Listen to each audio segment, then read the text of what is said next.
What is up, guys? It is the Sports Sir Bradley Walker, and welcome to the Walker Report, part of In the Zone Sports Radio, part of NGSC Sports. Remember the website, guys. It's NGSC Sports for all your current sports content. We are sponsored by CreatingZenSpaces.com, the local choice in St. Petersburg, Florida for house cleaning, pet sitting, decluttering organization. It's about finding the peace within you and adding comfort to your life. Remember, Zen Spaces begins with you guys. Be kind to yourself and one another. Welcome back, guys. We had our draft show last week. We're back to our normal grind this week. So let me bring on both of my two esteemed co-hosts. Good evening, gentlemen. Hey there. How we doing, guys? All right. And unlike CNN Plus, we're still here.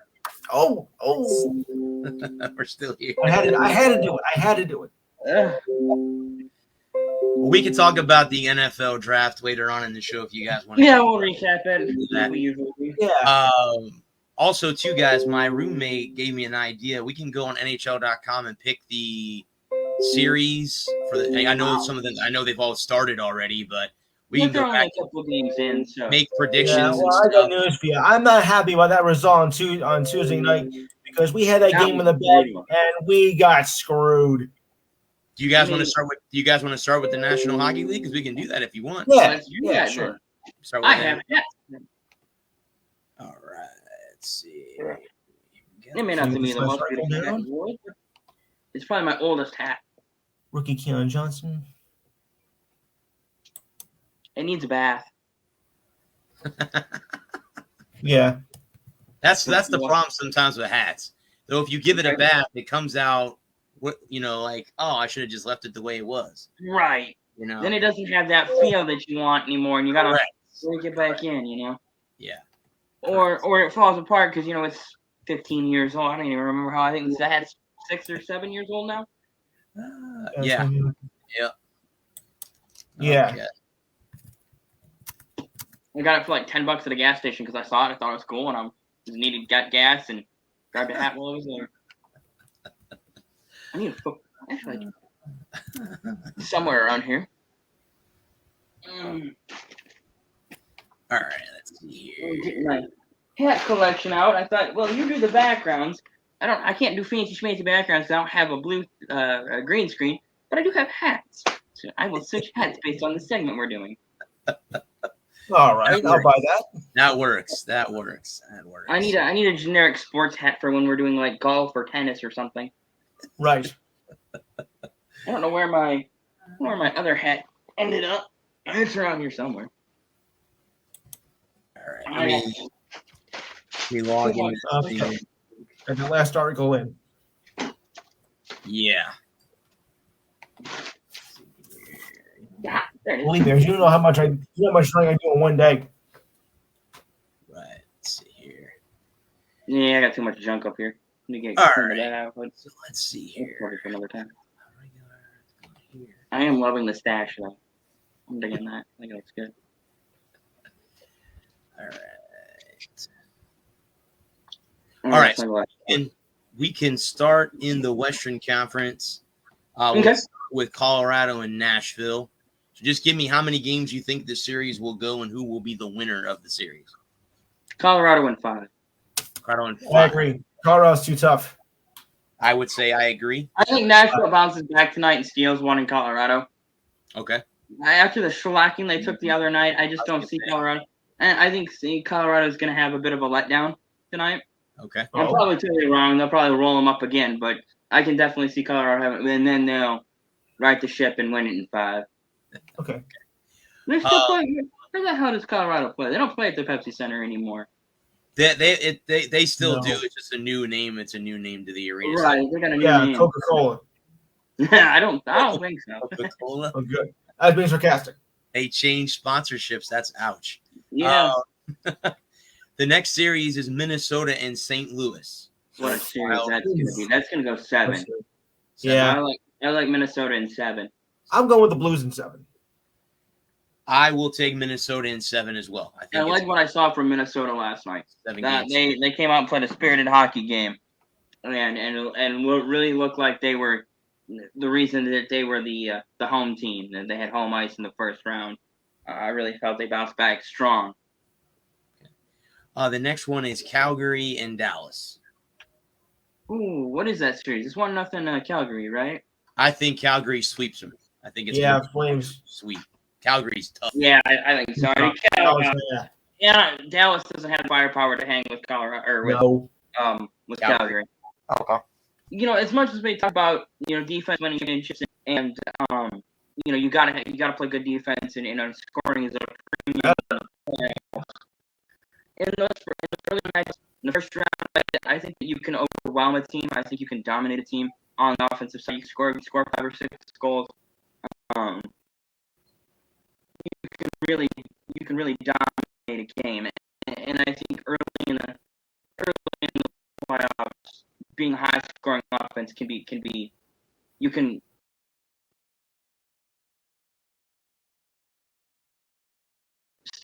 On. That's when it becomes a struggle for your 7. So if we do this with the West, we would have Minnesota against Colorado in the divisional round. I still like Colorado. Avalanche, okay? Yeah, unfortunately. All right. And so that would put the Avalanche in the Western Conference Finals. And we'll say Calgary and Los Angeles. Sure. Who do you like? Who do you like between those two? Calgary again. So the Western Conference would be the Avalanche against the Flames. Who goes to the Stanley Cup Finals? Avalanche. Yeah. The Avalanche? I think so. I'm going to take the Flames. I'm going to go out and take Calgary. Okay. All right. So we'll switch to the East. You have Florida and Washington. Florida in 7. Okay. Panthers in 6. I think it's going to be Florida also in 6 games. I know Washington won game 1, but who knows? Florida scored all those goals during the season, only scored 2.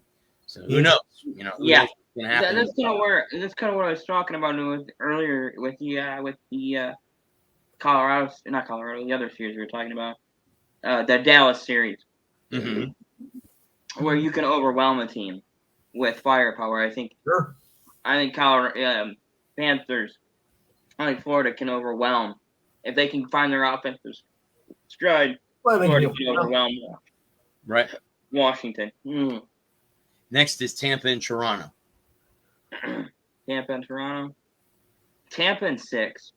Okay. I hate to break it to you, Bradley, but I think it's going to be the Leafs in 6. I'm going to take. Has anybody seen what Austin Matthews has done this year? I mean, really. I'm going to take Tampa Bay in 7. I think it's going to go a full 7 games. I think in the beginning I thought it was going to go 6, but after they beat us 5-0 in game 1, I think they'll win at least 3 games in the series. The next series is Carolina and Boston. So the Hurricanes. Carolina in 4. Hurricanes sweep. Me too. I agree. Boston's looking awful. I think Carolina is. Carolina's forecheck and Carolina's speed overwhelms that age factor for Boston. I think that's where kind of like what we were talking about with Dallas and Calgary. Yep. Too bad, Pasternak. I agree. And then you have the Rangers and the Penguins. I still say the Rangers are going to do it, but I think it's going to go 6 games now. But I'll tell you, we got cheated out of that win. I'm going to say New York in 7. Okay. I think the Rangers still take. I think the Rangers are the better team. They have the better goaltender. I think their goaltender wins the Vezina this year. I think he's been the best goalie all year. Hands down, he's been the best. Probably. I agree with that. All season. Because we should have won game 1. Okay. Definitely. So now that would put Tampa against Florida in round 2. So you have Florida. Panthers. Okay. Florida in 6. Florida in 6. Lou, what's your game total? I'm gonna say Panthers. I'm gonna say Panthers in 5. Panthers in 5. Okay. I came at 2 and 3 notes. I'm going to take Tampa in 7. And then the other series would be Carolina and the Rangers. Again, these are both division opponents. Carolina in 5. Sorry, bud. You know what? Rangers might be in a dark horse this year, so I think I'm going to take the Rangers in 6. Okay. If we get that far. I like the Rangers as a dark horse. I'll agree with that.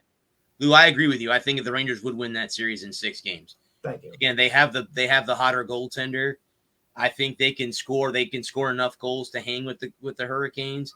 So that would put the Florida Panthers against the New York Rangers in the Stanley Cup in the Eastern Conference Final, because you guys both took Florida. So I took whoever had the most picks. I just moved them on. So it would be Florida against the Rangers in the Eastern Conference Finals. I'll take Florida in 6. Panthers. Say Panthers and what? And Rangers. Panthers and Rangers. And Rangers. Panthers and Rangers. Maybe I'll have to take the Panthers. Yeah, I'll have to take the Panthers, but it's gonna have to go 7 games. 7, okay. Yeah, I like the Rangers in 7 in that matchup. Rangers in 7, okay. So that will put Florida against Calgary in the Stanley Cup Finals. Who wins that series? Flames. Flames, okay. Panthers in 7. Panthers in 7. You have the 2 teams that have scored. That's a goal.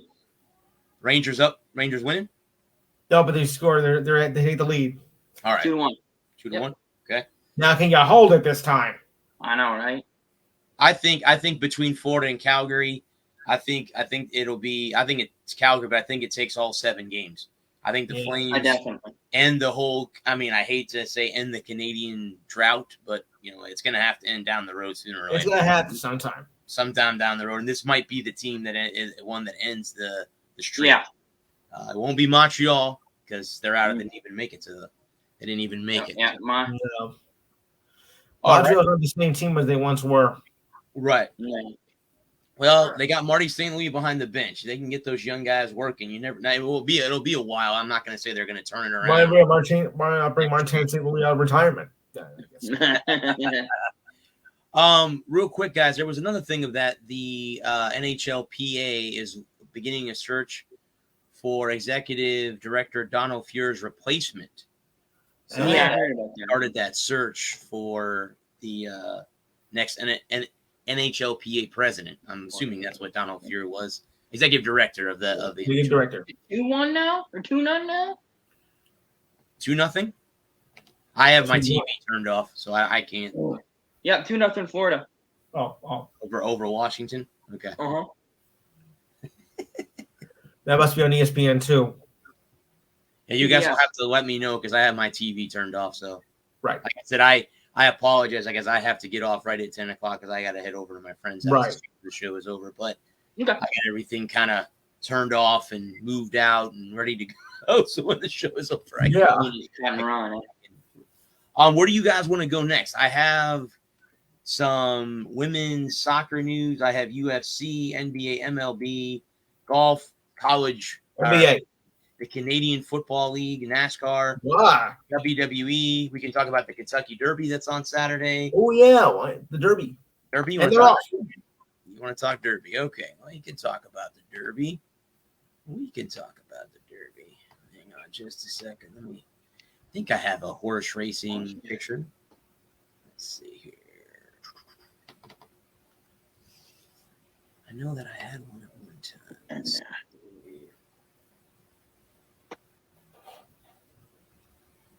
Yeah, we can put that one up right there.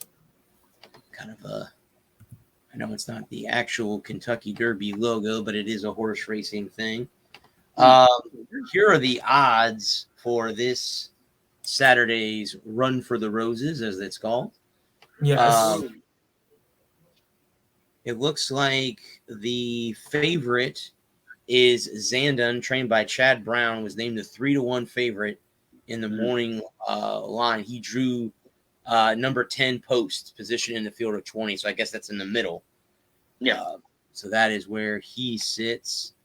Let me see how they have this all broken down. Okay, so this is how they have.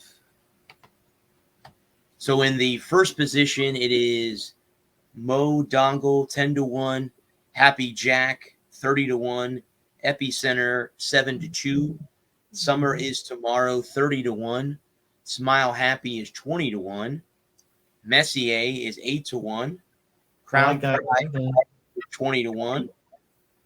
Charge It is 20-1. Tiz the Bomb. That's a really cool name for a horse. Tiz the Bomb. 30-1. Xanon is 3-1. That's the favorite. Pioneer of Median, 30-1. Tabia, 12-1. Simplication, 20-1. Barber Road, 30-1. White Abraro, 10-1. Cyberknife, 20-1. Classic Causeway, 30-1. Tawny Port, 30-1. Zozos, 20-1. And Ethereal Road, 30-1. So those are the horses. And there's 2 that are still eligible to fill in. Rich Strike is 30-1, and Rattle and Roll is also 30-1. I don't know anything about horse betting racing, so I don't know. No, I know there's a trifecta and all that stuff, but I don't know anything about the gambling aspect of horse racing. Well, I kind of like that name, Messier. Messier. Yeah. If I pronounce that correctly, I don't know if that's the name of the horse. That it just looks like Messier from hockey, so I'll take it. Mm. And if Messier, he's gonna guarantee a win. Oh, Definitely. I guarantee a win here. Feel like 94 all over again? Yep. The chance was absolutely. We're gonna win it. Oh no, no question. What's the drink at the Derby? Mint juleps. Is that what Mint they juleps. do? Yeah, mint juleps. Yeah. They drink at the Derby. Gin, isn't it? I have to say, hangover. I have to say that I'm not the biggest horse racing fan, but I would like to attend the Kentucky Derby once in my lifetime to go just to see. I'd like to get to Belmont because it's the closest. Belmont. Okay, Belmont. All right. I don't. Maybe horse racing is better in person. I don't know. Yes. But it seems like a lot of standing around for nothing to happen. I'm there for 4 hours for a minute and a half. That's it. That's about it right there. Yeah. And then you go home, and as soon as that minute and a half is over, it's all done. Well, I guess you get there early, and you kind of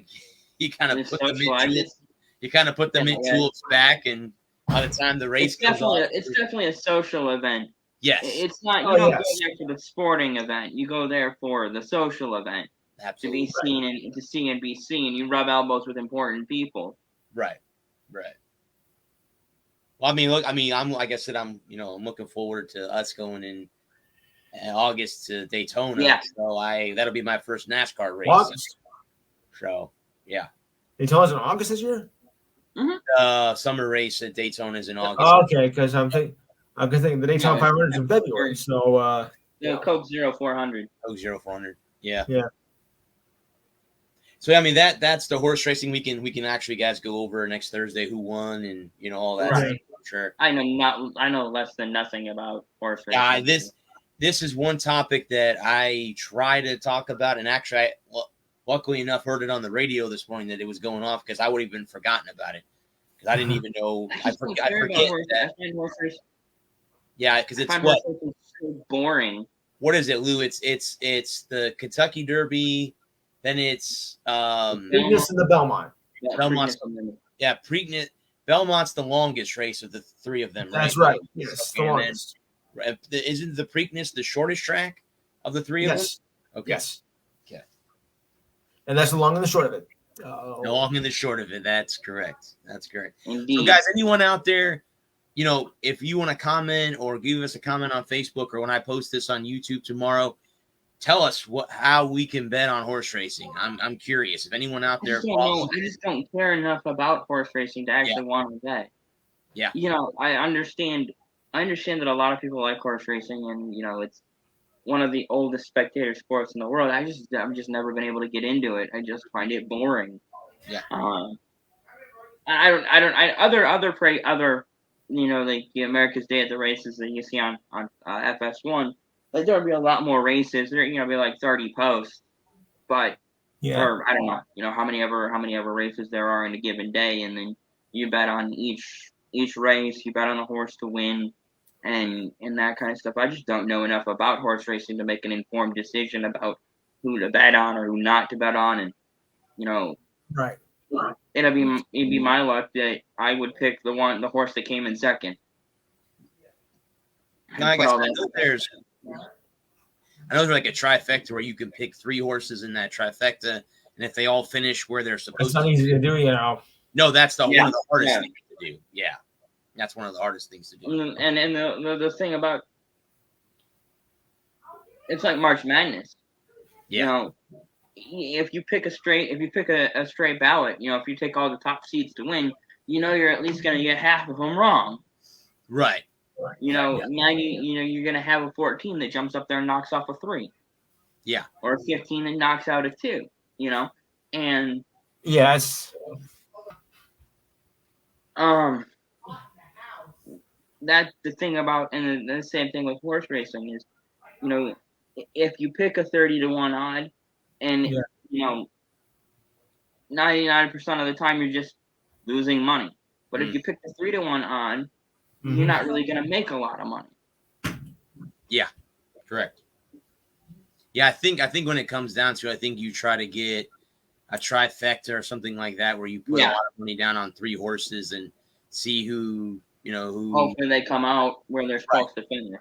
Correct. Yeah, I know the golf course guys that I used to work at, they used to have a derby party every year. So on the race, they would host, people would go inside the bar in the club and watch the race on TV. I can remember there was, how many years ago was it that somebody won the Triple Crown? It wasn't too long ago. It's been a while. 10 years ago? 4 years?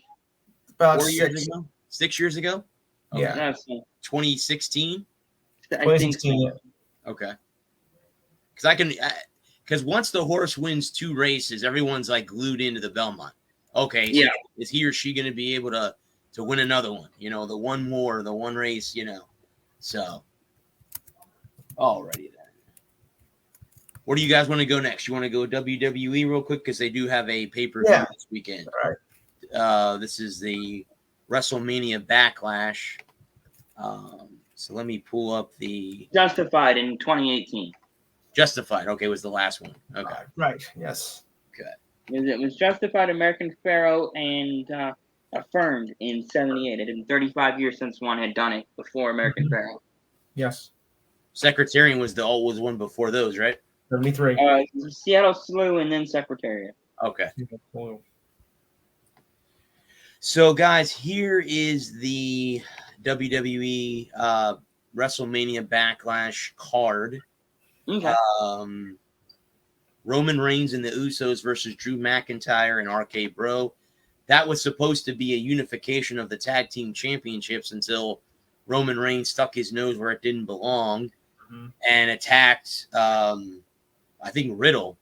And that was enough for him. And then, you know, out comes Drew McIntyre, who might be the next person to go after Roman Reigns for his belts. He has probably. That's what they've been angling for. Yeah. The next match is the SmackDown Women's Champion in a I Quit match between Charlotte Flair and Ronda Rousey. Flair has the belt. Charlotte's got the belt. I think Charlotte will win. Cody Rhodes versus Seth Rollins. I think Seth's been giving Cody a lot of shit since he came back from the AEW. Since he came back from AEW. I didn't see that coming. No, I didn't either. I thought he would stay with AEW. Yeah, starting AEW and, you know, working the indies after he left WWE, and just kind of the feeling that I got is that he didn't want anything to do with WWE. Mm-hmm. And then, you know, and with everything, his brother's still in AEW. Mm-hmm. I'm very surprised he came back to the WWE. I am also. See him come back at WrestleMania. Mania of all events too. The next one is AJ Styles versus Edge. So there's another matchup between 2 veterans because they're both veteran guys. Yeah. AJ Styles has been around the world, and Edge is, I think, only got but so many matches left before he's going to hang it back up again. Yeah. So, before he's going to have to retire again. Yep. I think it's crazy that, you know, doctors tell him he can't wrestle, and here all of a sudden, 2 years later, he's back in the ring. He got that same fusion surgery that Jack Eichel did. Oh, yeah. That Eichel got. So that's why he was able to come back. They had that fusion surgery done. Right. That Eichel argued with the Buffalo Sabres, finally got it. I watched a video today. If you guys want to watch Hockey Channel, it's called The Hockey Guy. Shannon is the guy's name. He's a great hockey insider. Great hockey insider. And he was talking today about Jack Eichel and why he single-handedly helped the Knights miss the playoffs. I can't believe you blame it on one player, but okay. I think that's a bit harsh. That is a bit harsh. Yeah, that's a bit harsh. Bobby Lashley versus Umus or almost. I can't remember that guy's name now. Anyway, that should be a good match. And the other one is Happy Corbin versus Madcap Moss. There also could be Becky Lynch versus Asuka. Another one that's a possibility. I only count 1, 2, 3, 4, 5, 6, possibly 7 matches. That's it at a pay-per-view. Wow, that'll be quick pay-per-view. Yeah, it's like a 2-hour show. Unless they space those matches out a little bit, make them all or longer. That's interesting. Okay. Well, we could check back next week and see who won and how they did it and all that stuff. I have an NCAA football article that I just picked up this afternoon. Okay. It looks like the city of Atlanta will replace Las Vegas to host the 2025 College Football Playoff National Championship. So we'll be in Georgia instead of Las Vegas. Let me find out why it was to that city. Yeah, sure. Because I'm not by any means, guys. I'm not dissing on the city of Atlanta. I've never been to Atlanta. Of course not. And I've never been to Vegas either. So I have. I'm hopefully going to be going to Vegas next year. Right. Vegas has become a happening town now. Vegas is an it city. I'm not surprised if they would pull the game from Vegas. Yeah, it says the college football playoff is negotiating with Atlanta officials to have the city replace Las Vegas as the host of the 2025 College Football Playoff National Title Game. Sources are told Action Network. Once finalized, Atlanta would host the College Football National Championship on January 6th, 2025, and Miami will take over on January 5th, 2026. So that means Atlanta and Miami, two southern cities, would be the two back-to-back cities to host the national championship game. Huh. That's a goal. Let's see here. And for us, why Atlanta was sought as a late replacement for Las Vegas. Miami is being rewarded with a second title game because of financial hardships that had occurred during the 2020 COVID-19. Let's see. This season's game attendance was limited to 20% capacity because of COVID-19. Right. There are only 4 years remaining of the college football original 12-year contract. The title game will be played in Los Angeles on January 9th, 2023. So that's this upcoming year. Yes. Followed by Houston, January 8th, 2024. You have a problem. January 6th, 2025, and Miami, January 5th. Although the next playoff contract has yet to be determined, Las Vegas would be the favorite to host the 2027 college football title game. So I guess in retrospect, they're just taking a 2-year sabbatical and stepping back until 2 years, I guess. Yeah. From what I heard. I wonder if they're expanding the playoffs. See, that's what I would hope. There's a lot of talk about that. By that time, they're going to give Vegas the first expanded playoff game or playoff. See, that would be cool. That would be a cool way to usher that city in with a new expanded 12-team playoff. That would be interesting. So what do you think about the Vegas Bowl then? Yeah. What do you think about that? Yeah. Make them play where the Raiders play. That would be cool. Yeah, that would be. I mean, they have a Vegas Bowl, so what would you do about that? I think it's played at Alliance Stadium.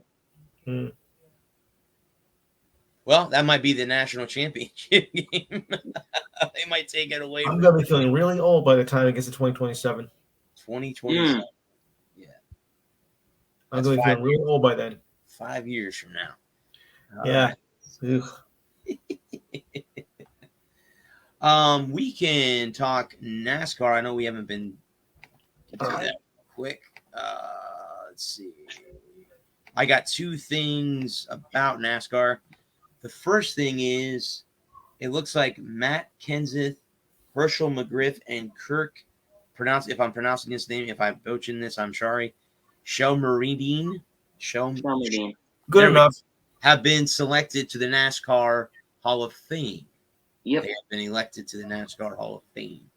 So I wanted to kind of get that in there. I saw that earlier this week that those 3 have been elected into the NASCAR Hall of Fame. Matt Kenseth retire? Is he no longer? Yeah, he's officially retired finally. Retired. Okay. Yeah, he come back 2 years ago to run for Ganassi in the 42 when Larson was in trouble. Okay. And it says also, but the NASCAR suspends wrong crew member for Denny Hamlin's team after Dover loose wheel. Is that correct? Did you hear anything about that? I haven't heard anything about that. Let me read this. I haven't heard that they suspended the wrong guy. Yeah, let me read this to you real quick. This is from Yahoo. This is from Yahoo Sports, their NASCAR.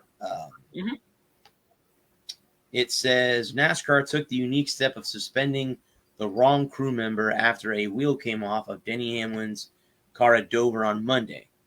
Hamlin's crew didn't get the left front wheel tight on his car during a pit stop after the conclusion of the first stage of the race. As Hamlin was the first car to leave pit row, the wheel came off his car, came to a stop near the inside wall at the end of pit lane. Here's how so actually I can show you a video. Hang on a second. Are we allowed to do that without getting copyright strikes? No. Try it. All right, hang I've on. seen this Let's video. take a look. Have you seen the video already? Okay. No. It says the 2022 Cup Series has just one lug nut instead of 5. Loose wheels are significant, as we've talked about that before. Let's see. With the looming potential of loose wheels of this season, NASCAR said it would suspend team's crew chief and 2 other crew members as 4 races if a team loses a wheel. And on Tuesday, NASCAR announced the penalties of Hamlin and Allmendigger's teams. Hamlin's crew chief, Chris Gabehart, Jackman Darrell Edwards, and tire changer Blake Houston were the number 11 car crew members suspended.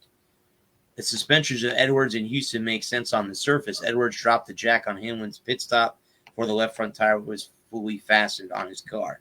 But Houston wasn't in the tire changer on that pit stop. If you watch that above, you can see that Houston is carrying Hamlin's left front tire. Colonel Michael Hicks is the man changing the tire. So I'm guessing that's the guy that they messed up. I'm guessing. Yeah. Okay, I got you. So that's what it is. I guess they suspended the wrong guy. He must have been listed as the tire changer, and it was the other guy that actually did the tire changing. Correct. So, but are they in Darlington this weekend? Is that where they're at? It's throwback weekend. Okay. They're running retro schemes this weekend. So it looks like here's what the following races are. Darlington on Saturday, Kansas next week. The All-Star race is the 22nd, and then they're in Charlotte on the 29th of May. Is that right? Okay. Yep. And that'll be the end of the year, or the end of the month. Yeah, that'll be the end of May. Yep. And then let's see here. That's going to give me all one. Let's see here. Yeah, so that's the NASCAR schedule. Anybody, Bud, stand out to you so far this year as far as anyone dominating so far? Anyone standing out on the tour? It's hard to say. It fluctuates. Chase finally broke through this weekend at Dover and got a win. And looked pretty good doing it, too. I mean, the Hendrick boys have all looked good all year long.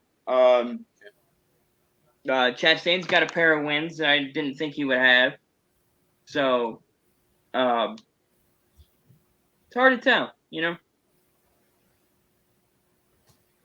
Larson, one of the Hendrick guys, looks good again. Looks good still. Bowman not Bowman. Byron just signed a 3-year extension with Hendrick. Okay. So he'll be back.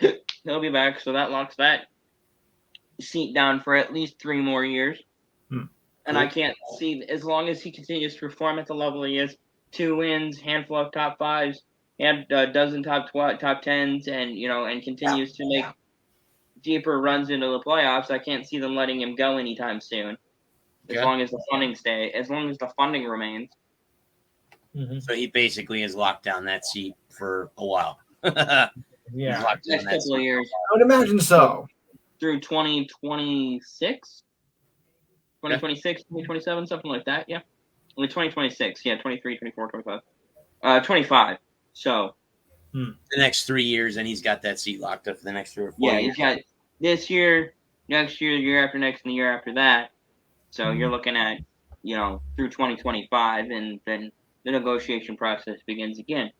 And that, there's a lot of things that go into that. And if Hendrick's still dominating, still a top 5, top 10 team week in and week out, how that team's performing, how Byron's performing, or Bowman. It was one of those two. And what the landscape of NASCAR looks like in 2026.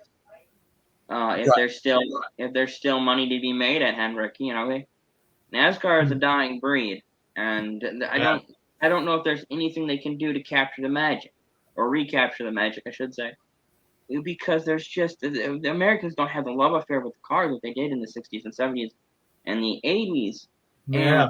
And the personalities, the stories, the guys just don't have the same je ne sais quoi, if you will. Same pizzazz. Well, they're all very bland, very uninteresting. They don't. Yeah. And if they do show any personality, we're criticizing them for it. You mean it sounds like watching wallpaper? It's not exciting week in and week out. No. It's very, and this is not just NASCAR. This is motorsports in general. Yeah, that's true. Every now and again, you have an amazing finish, an outstanding race. Like Atlanta earlier this year was fantastic, but you can't put on Atlanta every week. No. And for the majority of races are gonna be, the same. Cars going around in circles, and every now and again you're gonna have an amazing race where the two guys are battling for the win at the end. Right. But most of the time, somebody's gonna get the lead with 35 or 40 to go and just drive off into the sunset. Run away. And they're gonna run away and hide with it. So, yeah. And I don't know what to do to make motorsports more interesting for the casual fan. And the problem is NASCAR got too big for their own good. Oh yeah.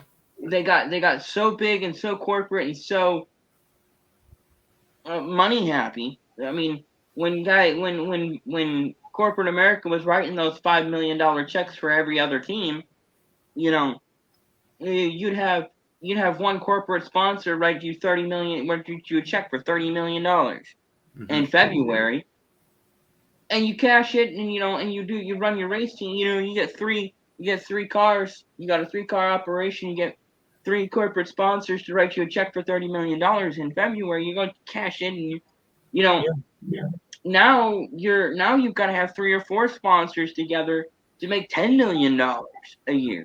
Oops. And the price of everything hasn't come down any. No. And they've done all these things to make racing more affordable, and it helps. It has helped. I've seen the level of competition from the top to the bottom has gotten a lot better. The middle is more competitive than it has been for like the last 15 years, ever since the mid 2000s when what would be NASCAR's equivalent of super teams began, where you had 4 or 5 teams with all the money and everybody else scrapping for what was left. And if you're a driver with any kind of talent, you want to go to where you're going to make money and win races. The whole point of getting in the car is to go fast, turn left, and be the first one to get to the finish line. Right. As Ricky Bobby once said, if you ain't first, you're last. Second is just the first loser. And it's very easy to look at motorsports as just guys driving in circles, but it takes a tremendous amount of talent and ability.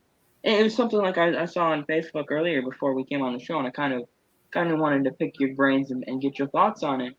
And we can just kind of switch to a neutral topic before we move on. I hate Crosby so much.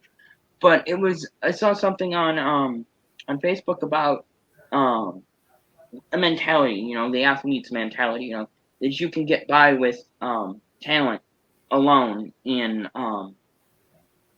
little league and up through juniors, but once you get to high school and college and then the pros, you have to have the athlete's mindset. And I was like, that's all well and good, but you have to have the talent too. Yeah. Or as we talk about Kobe and the Mamba mentality and that idea of the never give up. But if Kobe didn't have Kobe's talent, it doesn't matter how hard you work, No. you're never going to achieve that kind of success. Right. You can put in 15 hours a day studying film. We don't talk about like Tom Brady, Kobe Bryant, Ray Lewis, guys. Both gym rats and film nuts, and they spend every other minute doing one or the other thing. And yet, if you don't have the talent, it doesn't matter how much effort you put in, how much work you put in, how hard you're after it. You can, of course, as an average athlete, you can carve out a nice career and make the Hall of Fame. Yeah. But you'll never be compared if you don't have the talent.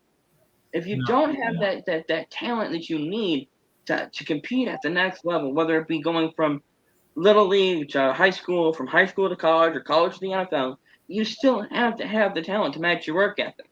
Mm-hmm. There are a lot. You're better off a less dedicated, more talented guy is going to be better than a more talented, less dedicated guy. Right. And so the difference between Kobe and Kevin Durant, is work ethic. Sure, I'll give you that. But the difference between Kevin Durant and, say, one of us is skill.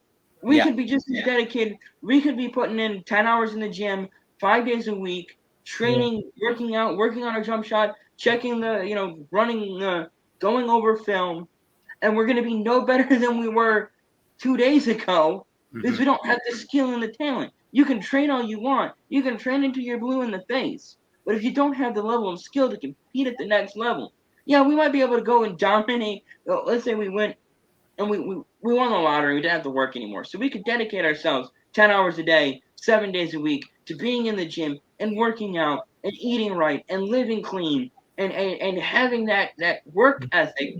Yet if we don't have the talent, the God-given ability, or whatever non-denominational deity or non-deity you happen to believe in, you're not going to make the NBA. Even if the three of us were to win the lottery, quit our jobs, and dedicate ourselves to playing basketball, because I think it would be the easiest sport for the three of us. And we got together, and every day we went out and we worked our asses until we were dead. And we did it again and again and again and again. I just can't see us developing the skills to be able to compete against NBA players who, if we took the equivalent of a year's worth of training and crammed it into each day, every day for the next year, and we had the equivalent of 15 years worth of basketball training, if we were able to condense that down, 12 hours a day, 18 hours a day, 7 days a week for the next year, I don't even think we'd make G League rosters because we just don't have the talent. Yeah. If we had that talent 15 years ago, we would have developed it and carried it on into our real lives. Yeah. Now, there with some exceptions of people just not having opportunity, and there's a star in everyone. Right. My throat was drying out. It's getting ranty. Yeah. I just wanted to get, and I kind of want to throw that out there and see what you guys said. I agree with you, but I think that will go in any sport. I mean, I just used basketball as an example. We're talking about NASCAR. Even if you were to get in the car every day, like we all quit our job. Okay, we're gonna have a NASCAR team. All right, sure. We're all gonna be drivers. Okay. We're all gonna share the ride. Whatever. Yeah. Even if we start now and we hit film, watch them, we get sponsors, we get everything hooked up, we're not going to have the talent. We're not even going to be even in the stratosphere of the Earnhardts, the Pettys, the Johnsons. That type. You're not. You just don't have. We're not even competing as field fellers. Even if we were to dedicate the next year of our lives, 12, 15, 18, 20 hours a day, where we did nothing but eat, sleep, and breathe NASCAR. We might field an ARCA car. Yeah. Which is the lowest form of NASCAR. We might be able to field an ARCA car and be a field filler in an ARCA car. We just don't have the talent. And even if we, and maybe we do have the talent, it's just untapped. Sure. There might be that thing that is our thing that if we figured out what that thing was and we were able to spend 10 hours a day, 7 days a week, or we could develop that skill or that ability. But if you're committed and passionate about that thing, you at an early age you already have that mentality. And I don't for all of the people that talk about Kevin Durant or Ben Simmons or whoever, or Zion Williams, just for wanting whiny crybabies in his sports, they still have the talent. For if Kobe didn't have the Mamba mentality, he'd still be an incredible basketball player. Like I think Kevin Durant is a perfect example. He doesn't have that killer instinct, or James Harden. He doesn't have that killer instinct, and yet he's still an incredibly talented basketball player. Yeah. And he still is at the top of his profession. Mm-hmm. He's in the upper echelon of his profession. The upper echelon. And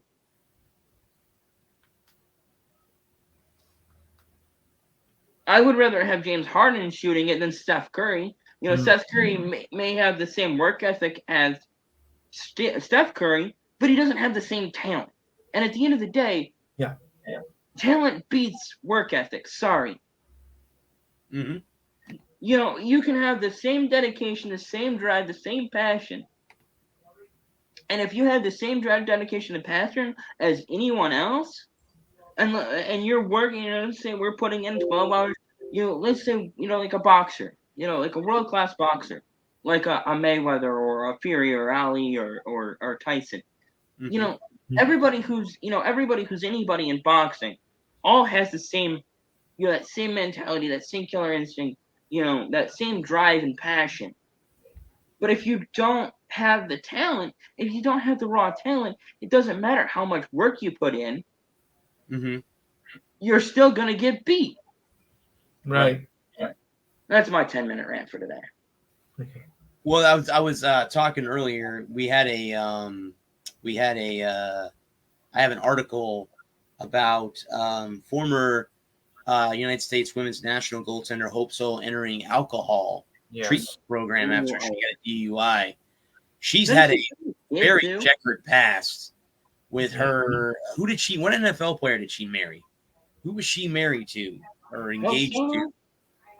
Former NFL player that got Rodgers.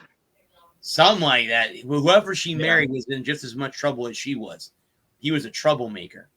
Right. So I'm not sure. I forget who it was that she was married to or engaged to, but she is entering alcohol treatment, which, at the end of the day, that's the first step. When you have a disease, that's for anyone out there who's going through that, whether it's depression, alcoholism, drugs, the first step is the hardest one to accept.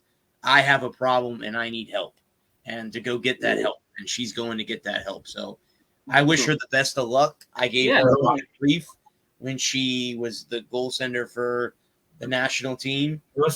Her comments, some of her comments were a little far-fetched out there. But I wish her the best of luck in her alcohol treatment. Hopefully she can turn her life around, and who knows? Maybe we'll see her as a coach someday, in for the USA or for the her nephew soccer league too. So yeah. She was she's married to Drame Stevens, the tight end for both Tampa and Seattle. Jeremy Steve, I remember. Is it Jeremy? Yeah, he's not the greatest individual in the world. I'm just going to say that. Yep. Jermaine Stevens. I don't know anything about him. I don't remember the name. He's easy to forget. I mean, nothing against him. Yeah, and he didn't do anything special. 22 touchdowns in 10 years. He's easy to forget. Very unimpressive. Right. Let me go through this, guys. I found this is the top 10 best golfers of all time. So I'm going to go through this list. What could be? You can tell me if you agree or disagree. Number 10 is Byron Nelson. I Okay. think Too Nelson low. is in Too the low. top. Too low. Okay. I want to see who else is on the list. Number 9 is Tom Watson. So he's up there. Number 8 is Arnold Palmer. Too low. A lot of people consider Whoa. him in the top 3 Yeah. of Yeah. all time. Number 7 is Bobby Jones. I think that's low for Bobby. I think he's got to be in the top 5, in my opinion. He's the one who basically set the first career Grand Slam, and he's also the architect of Augusta National, where the Masters gets played. So there you go. Well taken. Number Point 6 well made, is okay. number 6 is the Squire himself, Sam Snead. Okay. I like All right. Sammy's up there. Sammy, I think, has the most wins. I think Yes. Tiger needs 1 to break his record. Something like that, yeah. Number 5 is Gary Player. Interesting. Gary Player's number 5. I would put Ernie higher, or Palmer higher. Number 4 is Walter Hagen. Hagen was a shyster. Hagen was a gambler who liked to gamble a lot on the golf course. Still a great player. I'm not taking anything away from him. He was still a great player.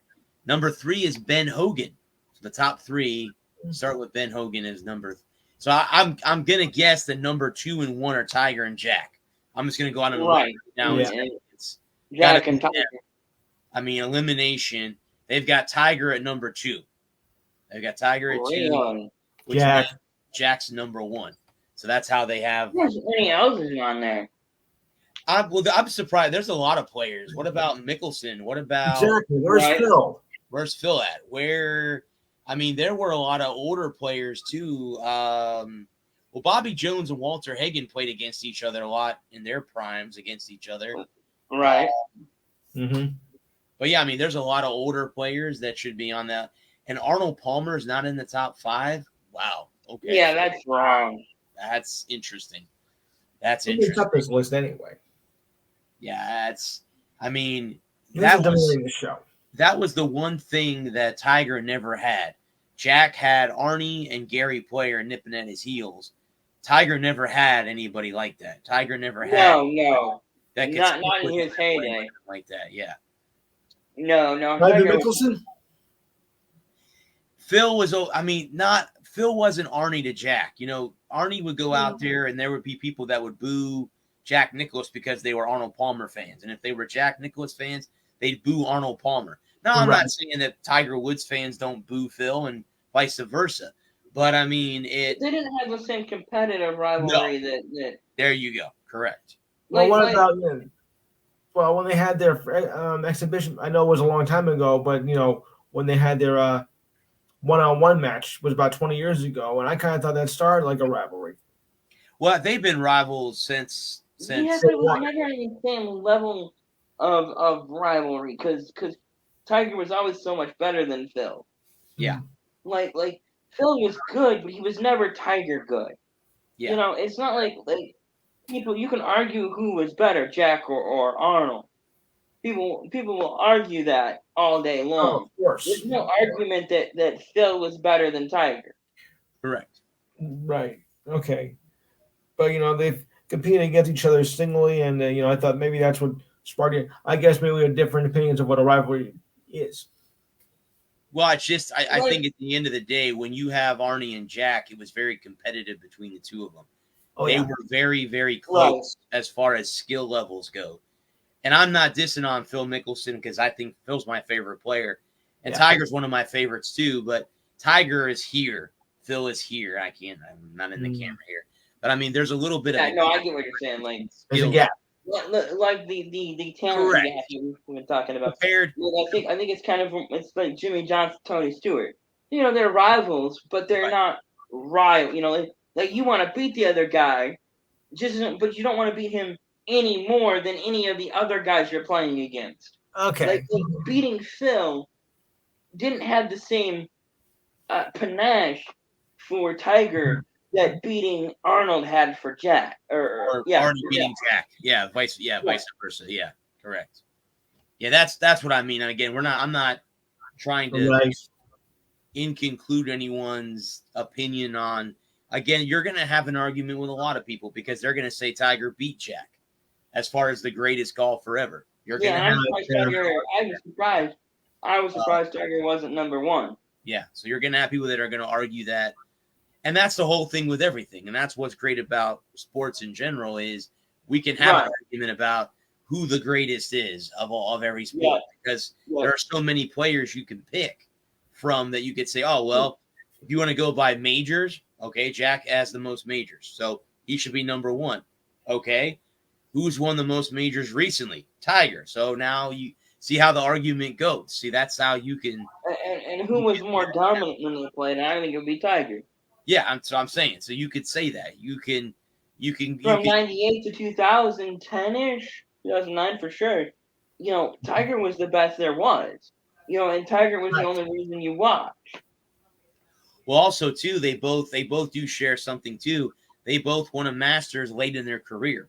Jack won at 46 in 1986, and Tiger won at what age? 44 or 43, 2 or 3 Something years. like that, Yeah. So, a couple of years ago, They both have won a Masters in their later and basically the end of their careers. Twilight of their career. End of their careers at the time. But yeah, that I just wanted to bring that up. I saw that the other day. That was actually the first time I had looked at that myself, guys. So I didn't know who was number one, so I was going at the same time you guys were.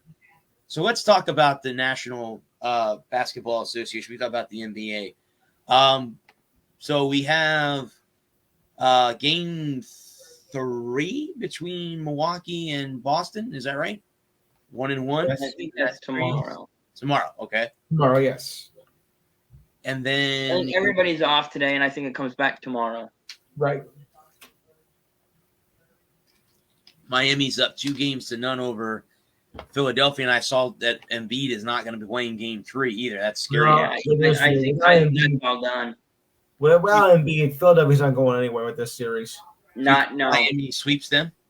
Do you think Miami ends it? Unless it goes back in game 4, they may have a small chance to win at least one game. But other than that, forget it. Miami 4. Miami in 4. Okay. That's where I am. Miami 4. Who do you guys like in the Phoenix-Dallas series with the Suns up 2-0 over Suns. Mavericks? Yeah, Suns? it's Suns in a 4. Mavericks. I mean, Doncic is doing all the work. The rest of the Mavericks haven't stepped up. So it's kind of like a mismatch. I mean, don't get me wrong, Luka's doing phenomenal, but he's the only one on the team that is doing anything. Everybody else is just like it's a one-man show, and you can't win basketball with No. this one.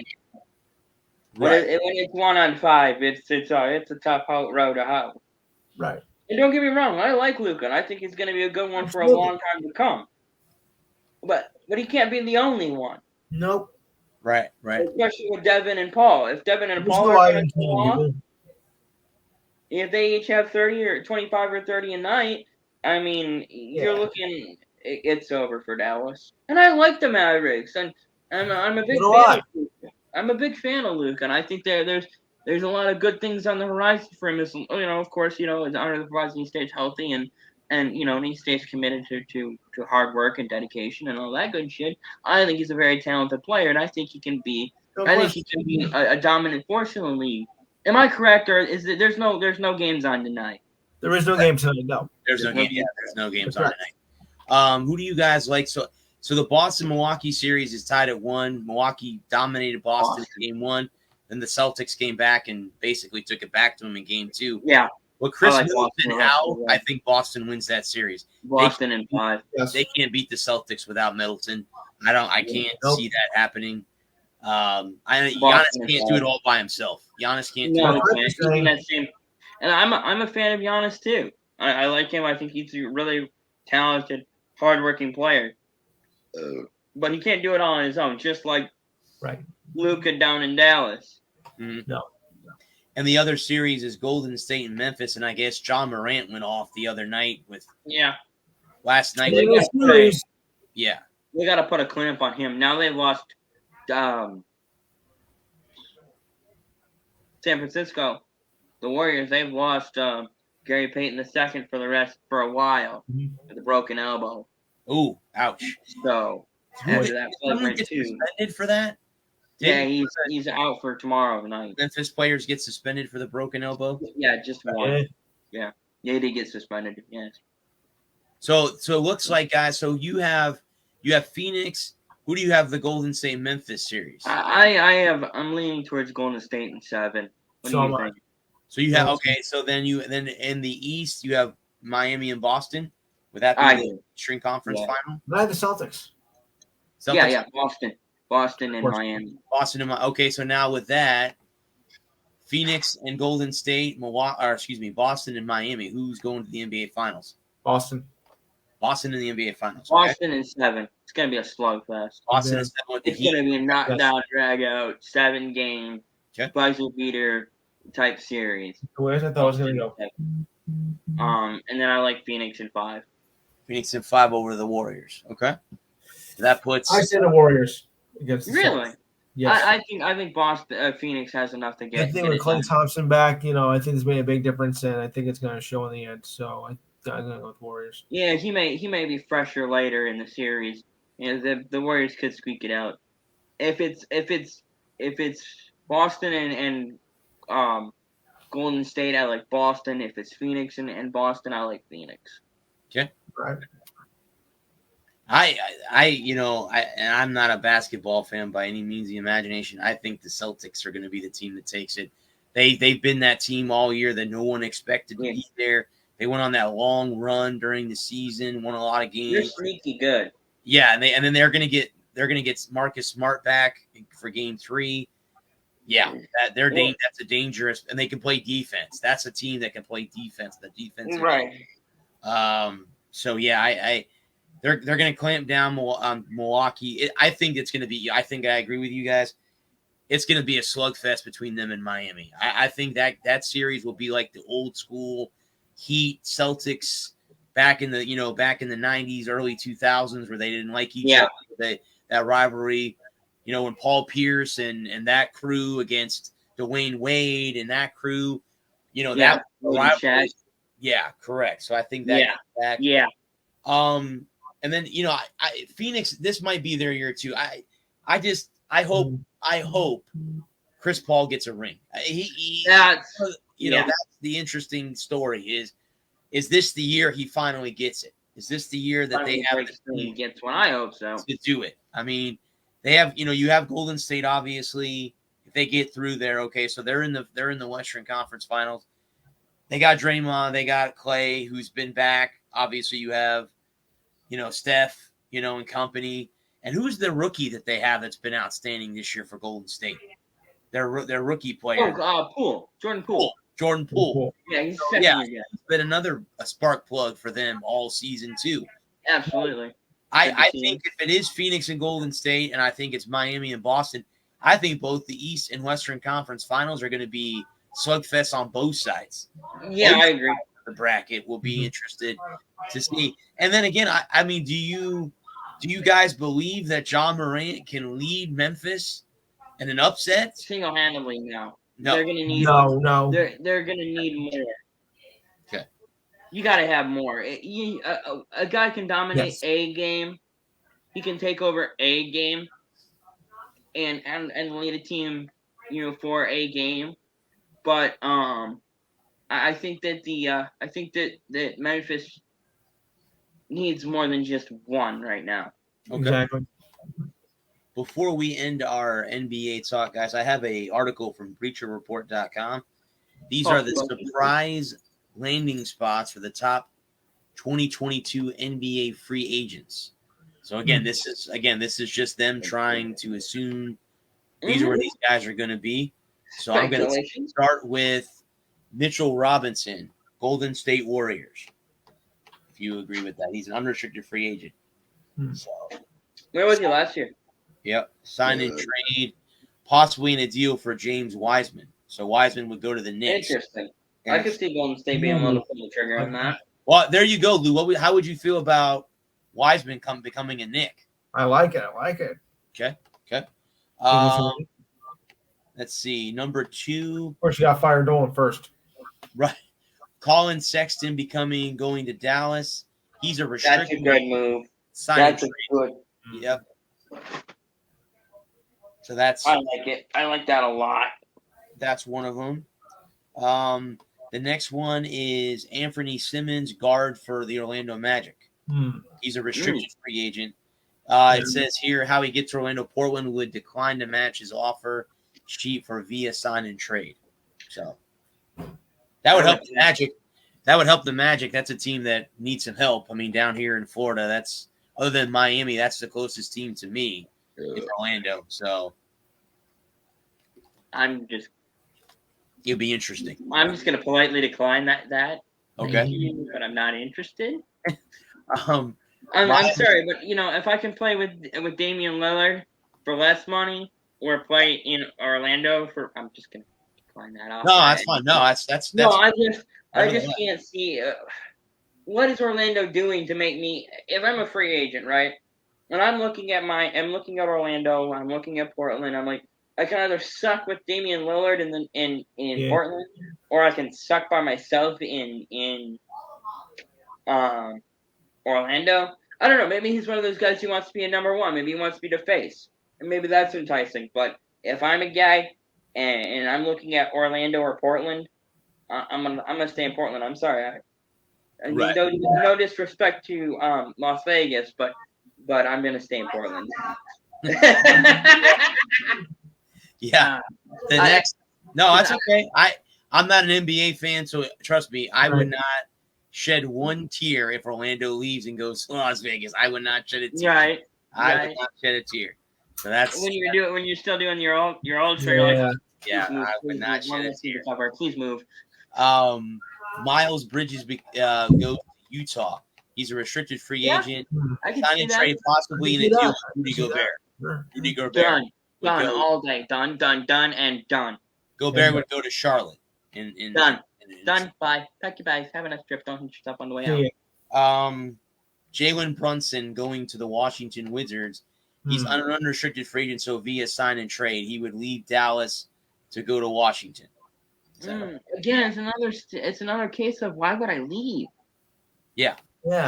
I'm sorry, but as much as I get the whole money aspect of it. I do. I totally do. I understand.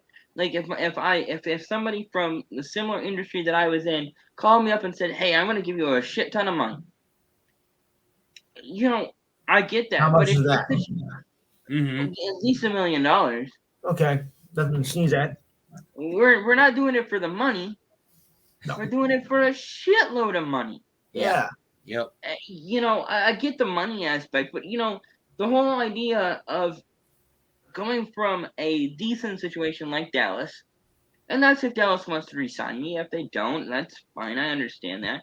But if I'm given the option of staying in Dallas or going to Washington, if I go, it's like, it may not be the top floor, but at least I've got a room at the Hilton where I go from the Hilton to the out behind the Circle K off of 6th Avenue. Right. I'm going to pass. Okay. How do you say no to that? Here's I know, right? I'm sorry. Here's the one that I think might really cause a stir. Here you go. Kyrie Irving to the Los Angeles Clippers via sign. The Clippers? What? Clippers. Whoa. Okay. That Yes. wasn't the LA team that I thought you were gonna say. No, not the Lakers. Not the Lakers. That's the Clippers. That's the one that caught my attention with this article earlier today. I'm like, Kyrie Irving going to the Clippers. I have to read this article. This has got to be something that we have to talk about tonight. It's crack. You're doing crack. You smoke crack, don't you? I don't know. Dude, that's crazy. Yeah. That's Kyrie smoked crack. Yeah. I think magic mushrooms or something, because you got to be on some shit to kind of see that kind of shit. Yeah. Holy hell. Yeah, he's on crack. Yeah. Crack. The next one would be DeAndre Ayton, who's playing for Phoenix at the present moment, going to the Detroit Pistons. How he gets to Detroit is the Suns decline. I mean, it may not be the top of the Hilton, but it's better than the Circle K off of Schoolcraft. Yes. I mean, actually, it's in Detroit. So the next one is another one. Here's another interesting one. James Harden to the Miami Heat. Chicago first. Unrestricted player, so he signs with Miami. I'll go first. You think Chicago too? Yeah. Chicago needs to do something. They've got a tremendous amount of talent. In They are Chicago. poised to make a run. Absolutely. Yeah. They need a guy. Oh, good save. It don't count if it don't go in. So Isn't that You right, have- Kevin? you have Kyrie Irving leaving the Brooklyn Nets, only to have them bring in Bradley Beal Ooh, from Washington. from Washington. From Correct. the Wizards.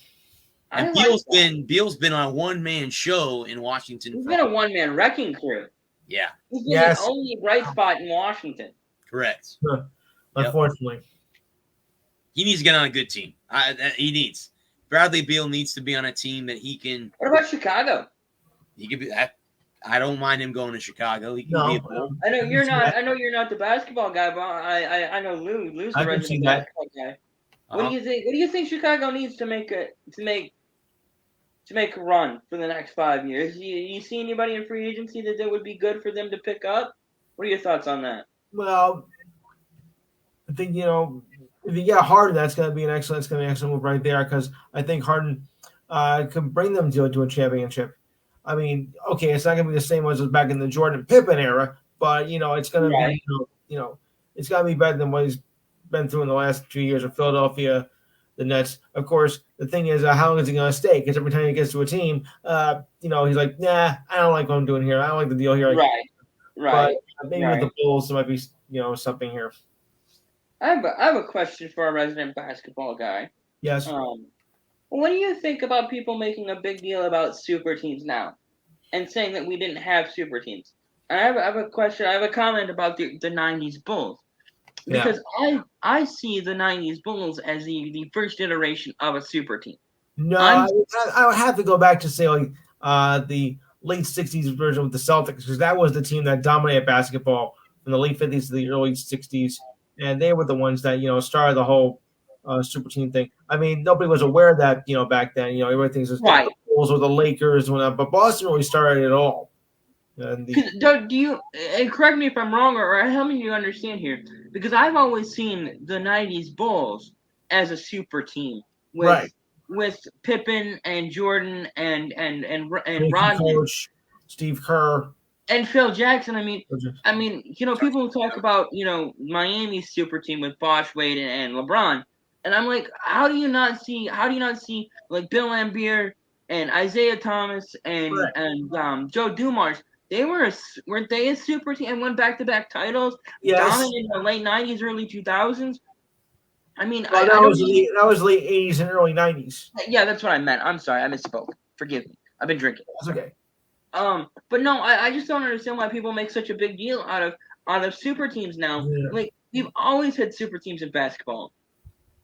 Yeah, but they didn't really pay attention to the super teams back then. I kind of in that same vein, it's like, well, they didn't bring themselves together, right? No. Like Bird and Magic and Jordan didn't play with each other, sure. Like the three biggest stars in the late '80s, they didn't get all together and play on one team. They all end up in Chicago. But this whole idea of a Jordan, and then the interview that he gave about 10 years ago about when Miami first put together that super team. Yeah. Well, you can't tell me that Jordan wouldn't want to play with Magic and Bird. You can't sit here and look me in the face and tell me that if Chicago was able to swing it where they were able to bring in Bird and Magic, that Jordan wouldn't have played with those guys. That's bullshit. I'm just gonna flat out say it's bullshit, because if you can get together with two of the best players in the world and play with them, excuse me, I'm dying over here. Why wouldn't you? I mean, am I wrong? No. You think that I don't like they're like I don't think things have changed in the last 30 years, where everybody grew up playing together with travel ball and all that. But I mean, and with the like, I just can't imagine Jordan and Jordan turning down Bird and Magic. I just can't imagine a world where Bird and if the Chicago Bulls or the Lakers or whoever, or the Celtics were able to pull that off and bring the other two in wherever, them turning it down. I mean, that's just stupid. Yeah. And this whole, I wanted to play against the best. I mean, well, if you take two of your best competitors away and put them on your team, I mean, when we grew up, and I know, Lou, you really didn't play a lot of video games growing up, but I'm sure Bradley, you played some. Oh, I did. I did. Our generation started that. Right. Some. I know you're playing like Pong or whatever, but like the Atari 2600. Yeah, I know. Rub it in. Go ahead. Yeah, why I got it. Get off my lawn. Yeah. But no. Like when we played Madden or 2K or what NHL whatever. You know, the idea you turn on GM, you turn off salary caps and just go out and sign all the best players. I mean, and this idea that if the especially in the late 80s and early 90s where salary caps were just now becoming a thing, I'm like, I can't imagine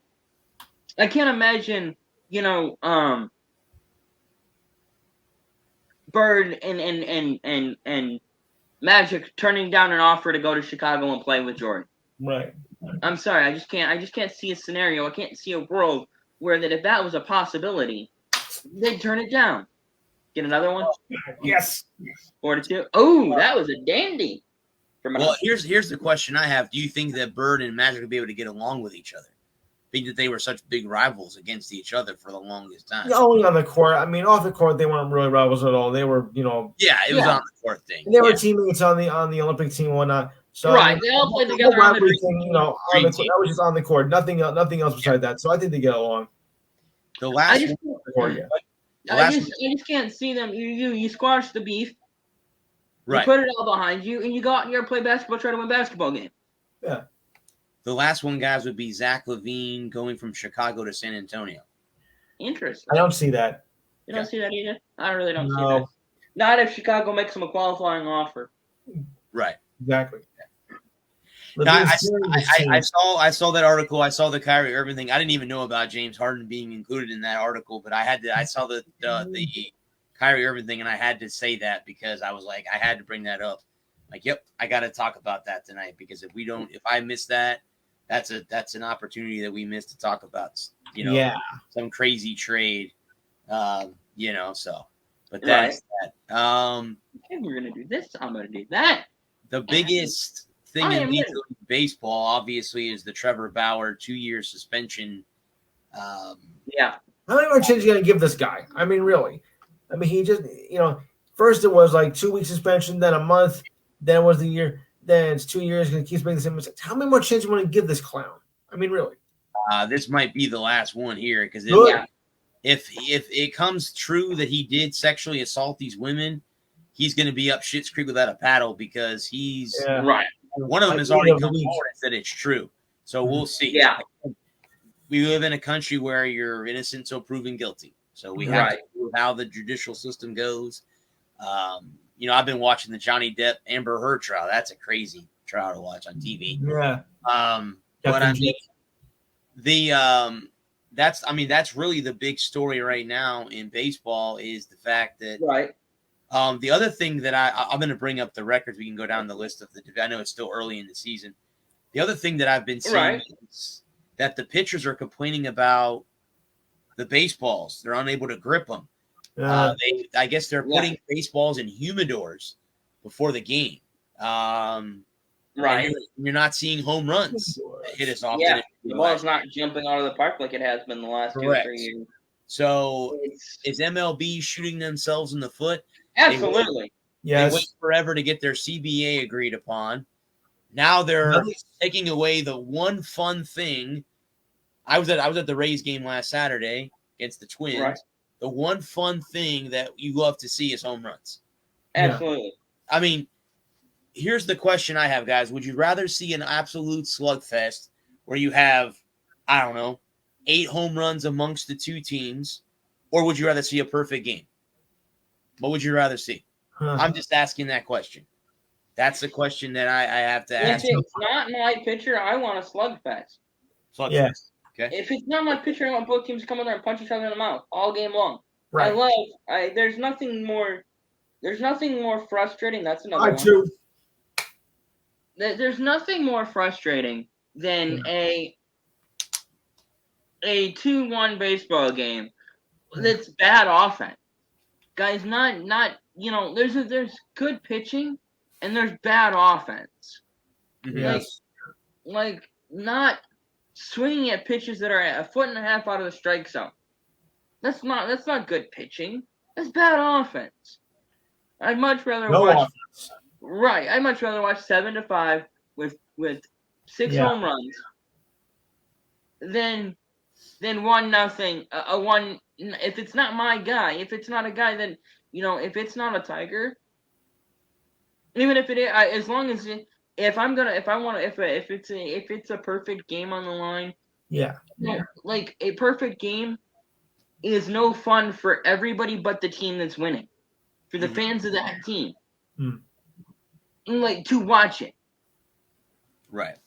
If you're not a fan of those two teams, watching a perfect game doesn't have the same magnitude. Yeah, okay, it's cool. Right. It's history. I got to see a perfect game, but it wasn't fun. Right. Yeah. Hey, it could be worse. You could be the Cincinnati Reds. Oh boy. Whoa. Here, Right. Yeah. here are the standings so far through the early part of Reds the season. fans, you might want to turn away. The Yeah. The AL East is the Yankees, Rays, Blue Jays, Red Sox, Orioles. The Central is Twins, Guardians, White Sox, Tigers, Royals. The Guardians, really?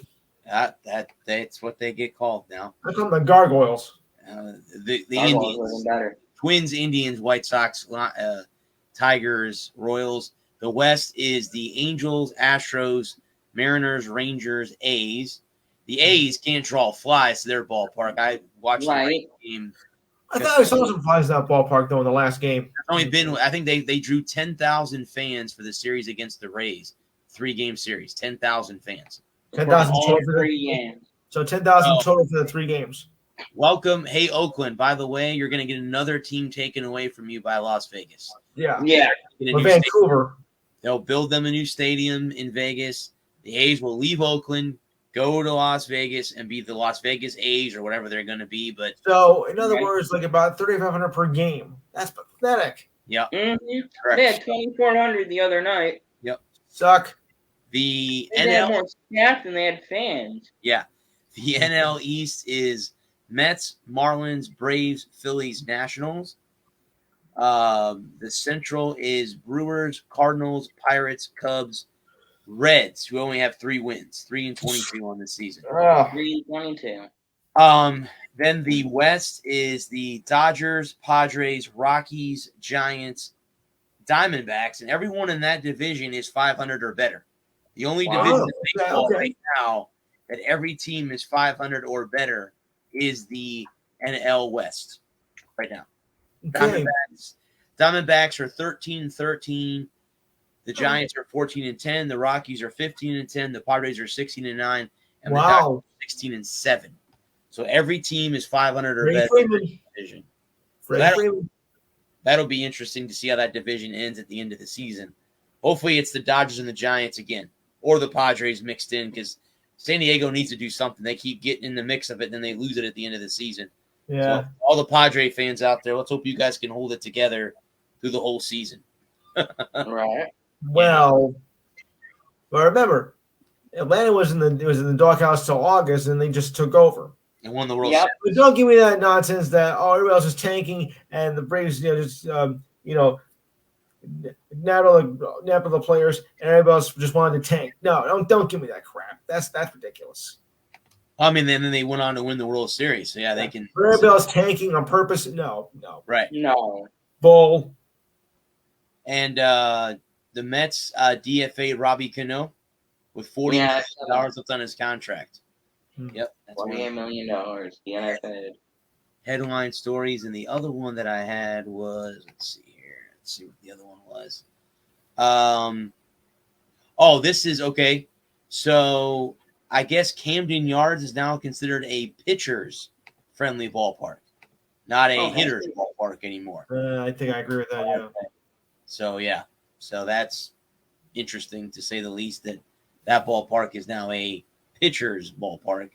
A lot of the National League stadiums are pitchers' ballparks. Yes. ballparks.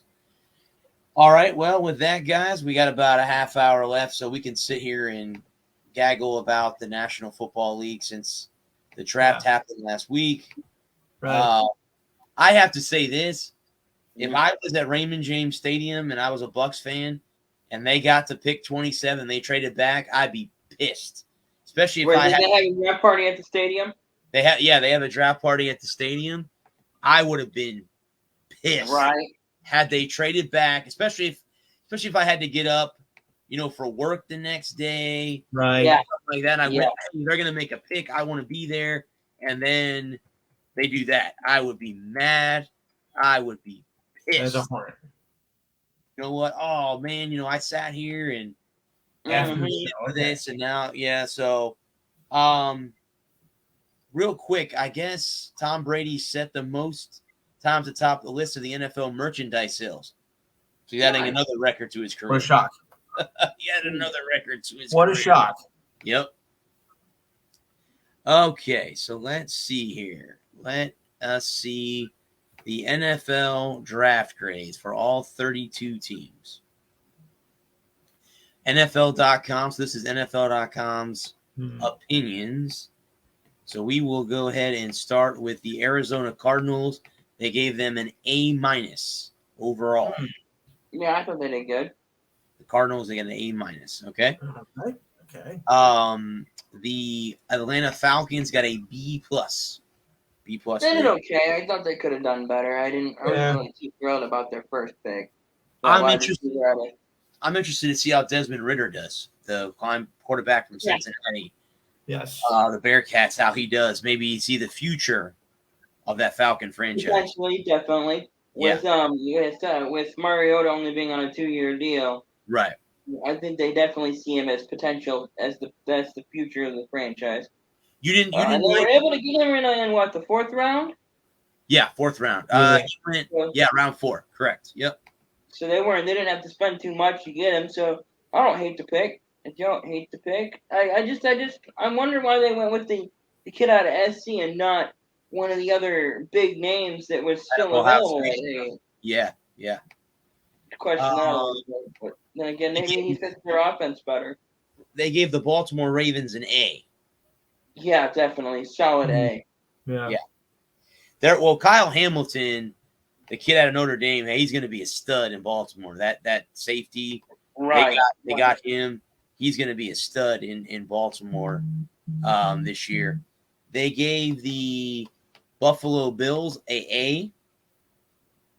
They picked Kyler Elam as their cornerback from Florida. Right. Number 1 overall, their first-round pick. Yep. So that's and I like James Cook, their running back. They gave the Carolina Panthers an A-. Now remember, Carolina only had a first-round pick. They took Matt Corral. That's interesting. The kid from Mississippi, Ole Miss. So again, that must be their future. Who they think might be their future. Yeah, because Sam Darnold is obviously not the answer. Yep. But they've got to have McCaffrey stay healthy for more than 3 weeks. Correct. He really is the straw that stirs the drink offensively for the Carolina Panthers, and no doubt. Absolutely. They gave the Chicago Bears an A-. They had a lot of picks. A lot of picks this year. They did. They took Kyler Gordon, the cornerback out of Washington. Yes. At number 39 overall. So that was a round 2 pick. They didn't have a first round pick. Right. Yeah. They did not have a first round pick. They gave the Bengals an A-. Yep. Bengals only had 6 picks. So their first pick was Dax Hill. Dax Hill out of Michigan. I hope he does well. They gave the Cleveland Browns a B. They didn't have a first round pick either.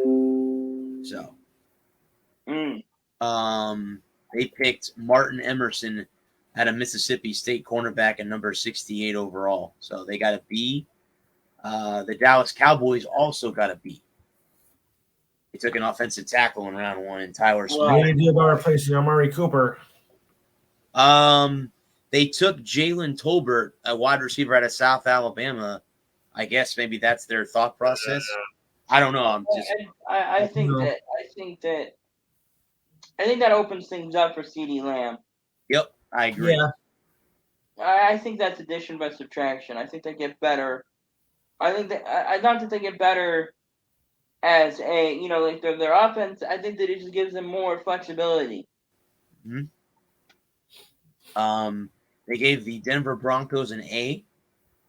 They didn't have a first round pick either, but they took Nick Bonito out of Oklahoma as an edge rusher. Right. So he's definitely helped that defense. Aaron Judge at the game tonight. They gave the Detroit Lions a B+ overall. I thought they did better than a B. I thought they were a solid A. Yeah, they I think Hutchinson alone, being able to steal Hutch with the number 2 overall pick is worth an A right there. And then I wanted them to put Jordan Davis on the other side to be able to free first, so that Aiden wouldn't have to worry about being doubled all the time. Well, you also got Jameson Williams too out of Alabama. That'll be a big weapon. Hopefully, but I just don't see Jared Goff as the answer. Okay. I just don't see Jared Goff as the answer, and I would have gotten that defense squared away this year, and and maybe we go 5-11 and we're a late first round or a late top 10 pick or 8, 9, 10 somewhere in there, and taking a quarterback in next year. I would have taken Jordan Davis out of Georgia myself. But other than that, I thought they did really, really, really well. They gave the Green Bay Packers an A. They started off with Quay Walker, the linebacker out of Georgia, and then they drafted his teammate Devontae Wyatt, who I think the Bucs were interested in. They got him right before that happened, so he went 28 overall. They did draft a wide receiver also in the first round. They had 3 first-round picks, so they moved up. So that they took 3 wide receivers: Christian Watson out of North Dakota State, Romeo Dubes out of Nevada, and they took Samori Toure out of Nebraska with their last pick. But again, they gave the Houston Texans a B overall, a B. Okay, they got Derek Stingley Jr. in the first round. Right. Green. Yep. They gave the Indianapolis Colts a C overall.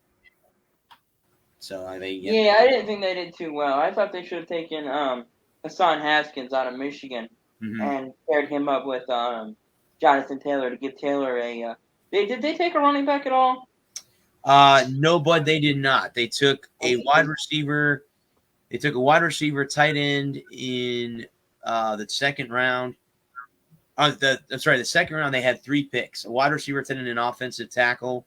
They took a safety, defensive tackle, tight end, defensive tackle, defensive back to end out their draft. So they drafted mostly defensive guys this year. Okay. Indianapolis, mostly defense. They gave the Jacksonville Jaguars a B+. Right. Von Walker was obviously their first overall pick. We all kind of knew that might happen. It was either going to be him or Hutch. We knew that. Yeah. Well, are they going to take Hutch or are they going to take the guy that they ended up taking? Right. They gave the Chiefs an A, picking cornerback Trent McDuffie out of Washington. They had to replace the Honey Badger, right? So they took Byron Cook out of Cincinnati to do that. So they had to replace him. They gave the Las Vegas Raiders an A-. They didn't have a first-round pick either. They didn't pick until pick 90. They picked a kind of a combination. They had 3 offensive players and 3 They picked 4 offensive players and 2 defensive players with their 6 picks. 6 picks in the draft. The Chargers, they gave an A to. Zion Johnson, obviously, was their first pick at number 17. That was had to be a trade for them to be up that high. They gave the Rams an A. Rams didn't have a pick until pick 100. They didn't have a first round pick. No, they traded all their first round picks away to get Stafford last year. Yep. Worked out pretty well for him. Yeah, they gave the Miami Dolphins a B. The Dolphins only had 4 picks in the draft this year. So there's a team that had a bunch of they traded a whole bunch of shit to get. Tyreek Hill, Yeah. They gave Minnesota an A minus. They gave the Vikings an A minus. Yeah, I thought the Vikings did very good for what they wanted, what they needed. Yeah. Yep. They And gave it's hard to say, you know. right. It's hard to say, you know. You look at the draft boards, right? And I'll let you continue in just a second, but you're looking at you don't know. It's crapshoot. You don't know who's gonna be good, who's gonna be bad, who's gonna play, 15 years and who's gonna play 15 minutes. Right. You don't know who's gonna turn into a basket case the second they start making NFL money, and it's gonna be nothing but a headache for your organization. And you don't know who's gonna turn into the next, Joe Montana, Jerry Rice. It's so hard. No, I thought we already had that, with Aaron Rodgers. Right. I mean, but I could be wrong. It's so hard. It's so hard to be a GM, and it's just as easy. It's so easy for us to sit here on a Thursday night and talk about this stuff and be like, yeah, I would have taken this guy, I would have taken that guy. This is what I wanted, and then and then 6 months later, well, when we're in the playoffs, and the guy that we wanted to take is a bum and is a bust, and why did we take him? Yeah. Why would we have taken him? Or free agents. So why did we go get this free agent or that free agent? And if you're a GM and you're you call up somebody and they laugh in your face. You call up a free agent. If you're the Lions or the Jags or the Browns, one of the shitty teams, and you call up somebody's agent and they laugh in your face and hang up the phone. I mean, you can want one hand shit in the other and see which one fills up faster. So it's so easy for us fans to be like, yeah, well, we should have done this, we should have done that. Yeah. They gave the Patriots a C plus. C plus. I like what they did. I don't understand why everybody was flipping out. I don't get what Patriot Nation was losing their mind over. I mean, they needed an offensive lineman. He was the best offensive lineman available at that point. I mean, yeah, he comes out of a small school, but what does that matter? Mm-hmm. I mean, some of the best of all time have played at small schools. So Jerry Rice, Brett Favre, yep, Rod Smith. I mean, some of the best of all time played at small schools. So they gave the New Orleans Saints also a C plus. Of course, they got. I didn't think New Orleans did enough. I didn't like what they picked. Who did they take as their first overall pick? Chris Olave, the wide receiver. The wide receiver out of Ohio State. Yeah. Yep. They needed. They're a team that's they're destined for a rebuild over the next 5 to 10 years. So. Yeah, I agree. The Giants, they gave the Giants an A minus. I thought the Giants did very well. They gave the Jets an A, solid A. I would have given them an A plus. Yeah, I thought the Giants did very good. Best receiver, best corner, and then the best. Who did they take with their third pick? Jermaine Johnson, the second at Florida State, the edge rusher. Yeah, and the third best. Well, they picked very high too in round 2. They picked up Breece Hall out of Iowa State, the running back. That'll help too. Yep. So that's definitely out of the 2 New York teams, I think the Jets are better than the Giants. They both not by much, but the Giants did great though. Yeah, the Giants did great too. New York teams did very, very good. Now the only question is Zach Wilson. Correct. Can Zach Wilson in second year too turn it on, turn it up, and turn it loose? Yeah. And turn it off. Yeah, that's going to be the interesting thing. Is can he take it to the next? Figure it out? Can he take the next step? Or is he going to have a sophomore slump? as they all Yeah. do that Yeah. second. Yeah. The Eagles, they gave the Eagles an A overall. Philadelphia Eagles. I mean, I think just getting AJ Brown from the Titans, Titans was an A worthy pick. right? They gave the Steelers an A minus. Yeah, I thought the Steelers did all right. I hope Kenny Pickett turns out to be Agreed. a great player there, the next quarterback. I saw someone on Twitter posted that he's the next Mason Rudolph, and I'm like, what? How do you just determine that he's going to be Rudolph, the red-nosed quarterback? Yeah, how do you know? It's like, hold on a second, whatever. I mean, he can't be any worse than kissing titties. Yeah, they gave San Francisco a B minus. They gave the 49ers a B minus. They got issues down in San Francisco. Yeah, they do. What I'm hearing from San Francisco is that Trey Lance is not very well liked, and that management, that the ownership told management just take him anyway, and that John really didn't want him, and that he was forced to take him anyway. Well, they did draft Brock Purdy. He was Mr. Irrelevant, so you never know. Yeah. You never know. He might work his way up the ladder. You never. I thought he had played going into his senior season. I thought he played very, very good football, and then he played really bad. He played terrible in his senior season and slept in the draft. I thought he was a gem, and I think that if he can get in the right situation, he can be a stud. Yep. Or a dud.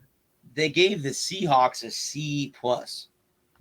Yeah, they didn't. They had so many issues. They have so much stuff that they need to do. Well, the funny thing is, you look at their draft; they have no quarterback. Right. I mean, you have what's his name from the Broncos that they got in the trade for Drew Lock. Now, they did get Kenneth Walker III, the running back out of Michigan State. That'll definitely help. But you don't have a quarterback. Right. So I don't know how that's going to work in Seattle. I don't know. They gave the Bucs an A, which I would agree with that, even though they traded back in round one out of round one into round two. They got what they needed. They got their offensive linemen. Obviously, they got to go younger on the defensive side. The only pick that I'm kind of interested in is, why does Jason Light continue to pick special teams players? It's never worked out for him. Roberto Aguayo, Matt Gay. Now, I know it's a punter, not a kicker. I'm aware, but I don't know. It's over. I mean, now they're Bradley Pinion, who was the punter last year for the Bucs, didn't do so well. So maybe that's why they were looking for his replacement already. Or be what they were thinking. Yeah. They gave the Titans an A. A Tennessee, even though they gave away AJ Brown. They did give the Titans an A. I still don't hate that. I don't hate that at all. I think it was brilliant. I honestly, you get younger, you get a guy who's very similar to the guy you had. Mm-hmm. Obviously unproven, but he's very similar in the play style and characteristics of how he plays. Mm-hmm. And you get him for a whole hell of a lot less money. Yeah. You don't have to pay him $25 million a year. Well, if AJ Brown starts to stay, if AJ Brown has a down year, you're like, why did we sign this guy? We should have gone and got that receiver out of Arkansas. He plays really good in Philly or wherever. Let's say he ended up in Philly because that's where AJ Brown ended up. If he ends up in Philly and he has a stellar season, he has 100 catches for 1,000 yards and 10 touchdowns. Well, why didn't we take him? We could have gotten the same production we got out of AJ Brown for a third of the money. I mean, damned if you do, damned if you don't. And that's why I'm glad I'm not in that. That's what we call a no-win situation, don't we, fellas? And they gave Washington a B. That's the last team. Speaking of Washington getting a beating right now, they are getting a beating right now because Florida's killing them. Panthers are killing them. Yep. Yeah, it's 5-1. 5-1. 5-1. Rangers won 5-2. Rangers won 5. So now that series even at 1. Good for them. They even that series up. Good for the Rangers. That's a very important win. Yeah. That's good that the Rangers. Well, basically, we should be 2-0 because of a stupid mistake. We're 1-1.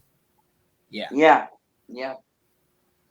I mean, So, my mild-mannered rant, I'll just have to say, for game 1. I feel that. Guys, that is all that I had. So we do have 15 minutes left. If you guys want to go back over something, or is there something? Well, I'll just put in a weird comment because we know how we get sometimes fascinated with dates and everything, right? I mean, yesterday was May the 4th be with you. Yuck. Oh boy. Today is the 5th. Today is Cinco de Mayo. Yep. And tomorrow you have the Sixth Sense. But there's only one problem with that. You don't see dead people? I see dead people. You were working on that, weren't you? And well, you can't throw a breaking ball at 50 miles an hour down the plate and not expect me to hit it for a grand slam. Come on. I can try.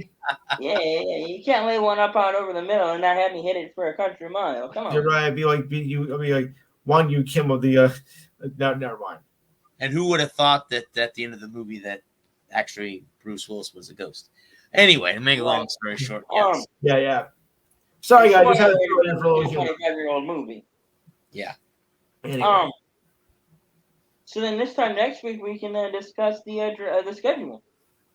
Yes. Yeah. Next Thursday. When is the actual date? Because I heard it was like the 10th or the 12th or the 11th or whatever. When is the actual date it's going to come out? The full schedule will be released next Thursday, March 12th. Okay. March the air. Now, I do know that the Bucks are playing the Seahawks in Germany. I have noticed that. Munich, right? Down. Yeah. Yep. Hopefully. Noted down. Obviously, I think when they scheduled that, they were hoping for the Russell Wilson versus Tom Brady matchup. Obviously, that's not going to happen now. Right. There were some games that they're predicting to be classic games. I think Seattle comes to Denver or Denver goes to Seattle, one of the two, or later in the season. They're hoping that you call that a classic? Russell Wilson's I think it's Seattle. Russell Wilson's return to Seattle as a Bronco. Forget the other ones. Kansas City, Buffalo. Obviously, that will be a match that we're going to see. Rematch of the AFC. Playoff matchup. That may be a better game. Yeah. Playoff for you. Possible. Looking at games, I was trying to remember what games. We're at 5 games in outside the borders this year. Yeah. So again, this will be the first game played in Germany between the Bucks and the Seahawks. Yeah. So I'm hoping maybe possibly to go to the Packer game this year. Well, first NFL game, not the first football game played. If any of you remember the World League, well, maybe we'll see. NFL Europe. Yeah. All right. I guess we're not going to count that. We could talk about the Canadian football draft if you want. All right. We did their draft. I'm joking. What about the USFL? That's been some pretty good football. I haven't been It has been. The Generals are doing well. Well, I think, it's actually, I mean, they're not great games like by any stretch of the imagination, but they're functional football games. Yes. They don't look like has-beens and wannabes trying to, like the XFL and the AAF of the last couple of years. It has that same feel of, like, I don't know, maybe I'm wrong and correct me if I am, but it feels like it did, 30 years ago from what I've read about the USFL. Yes. It's very competitive. They still need the money to be able to lure away top talent from the NFL. And I don't know if they'll ever be able to get that. But they don't feel like a feeder series. It doesn't feel like these guys feel like they actually care about what they're doing. Yeah. And it doesn't feel like they're just looking for NFL paydays. Just don't even start that other league, the fan control league. It's awful. Oof. I haven't watched any of that. I don't even know how to watch any of that. Good. It's awful. It sucks. The fan control. Is that bad? Yeah. But no, I really it's the Ball Arena. That's where Colorado plays now.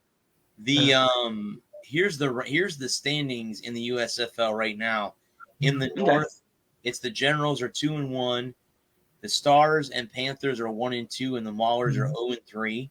In the South, the Stallions are undefeated at 3-0. The Breakers and the Bandits are 2-1, and the Gamblers are 1-2.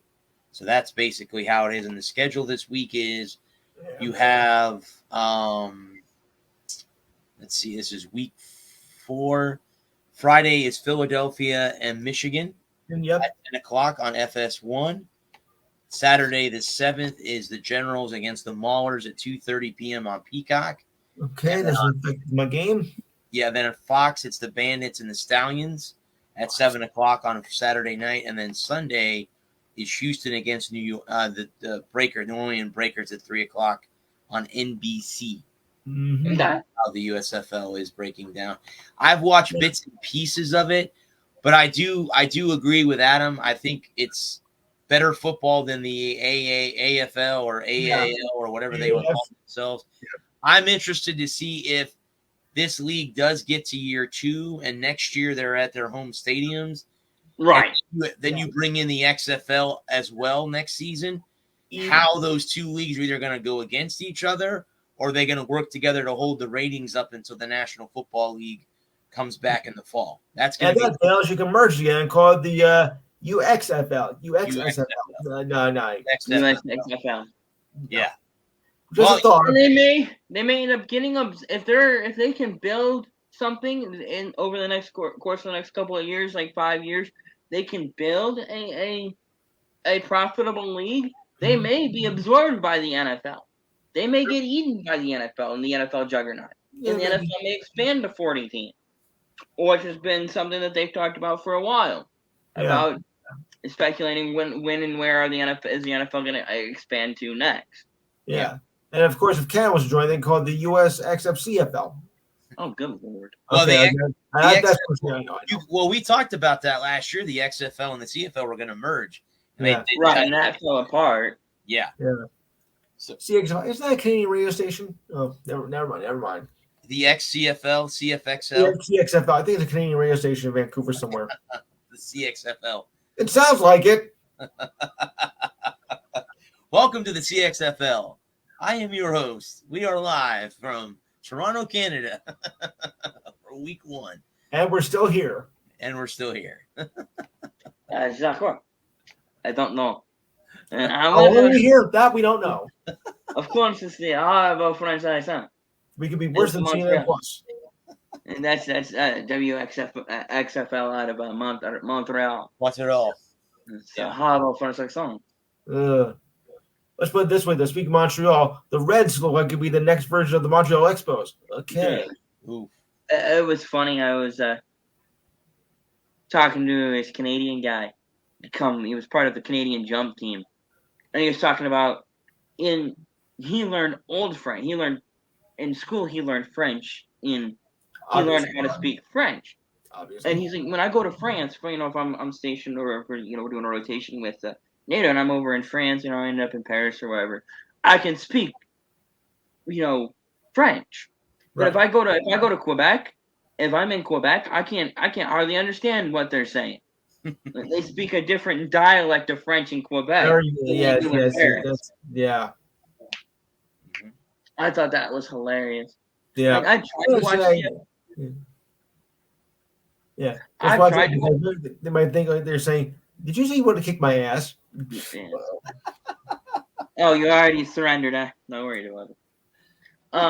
But no, I was trying. You brought up the CFL, and I just can't get into the CFL. No, like having 3 downs is god awful. Yeah. Well, I remember, Bud, when I think I went to the Outback Bowl either the first year I went or when the XFL players were here. No, it was the first Outback Bowl back in 2020. Yeah, 2019. Forget what year it was. It was the 2020 Outback Bowl because that was right before the pandemic shut the world down for a while. Yeah. They had CFL scouts in the booth in the press box watching these kids going, "Hey, if they can't make it in the NFL, hey, we'll take them." That's the guy said. He goes, if they can't make it in the NFL, we'll take them. All they got to do is, I mean, we can't offer them the same kind of money, Right. but if they don't make it in the draft, we'll take them in the CFL. Maybe they can work their way back to the NFL through us, you know? So, yeah, Right. there were scouts that said that. That's a goal. You know, So before we go, just to mention on my show that, of course, we're going to carry the playoffs, of course. We're going to cover the NFL and those 4 letters in the alphabet. Hint, hint. Of course, the Derby, of course.